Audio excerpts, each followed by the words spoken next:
Hi, I'm Ashley Collier, the Mortgage Maven, and today's daily market update is for Friday the 13th. In fact, it's the only Friday the 13th we will have all year in 2025, but watch out because next year we'll have 3 of them, which is the most you can have in any calendar year.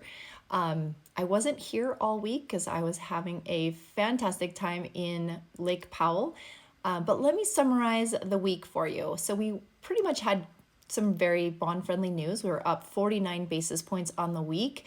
The CPI, Consumer Price Index report, showed that yes, inflation did increase a little bit, but it was much less than what was anticipated.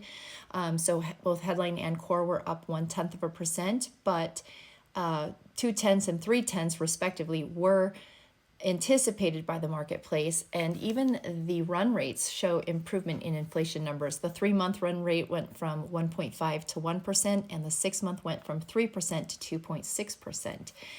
It is still evident that tariffs are not showing up in the numbers, which means businesses are still moving inventory that was pre-tariff. And so we're not seeing that data show up, which is causing still a lot of uncertainty on how tariffs are going to impact consumers.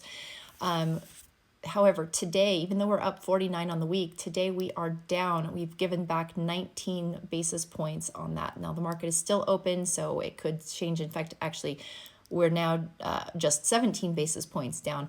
But that's due to the geopolitical tensions happening between Israel and Iran. And Israel is not attacking the oil production targets. However, it did impact oil prices overnight, jumped 8%, and Kharg Island, which is just off of Iran, is home of 4% of the world's oil exports.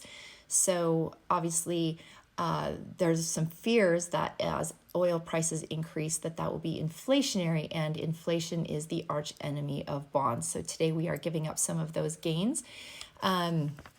Now, this next week, we have retail sales. We'll also have the Fed meeting, which will result in the summary of economic conditions.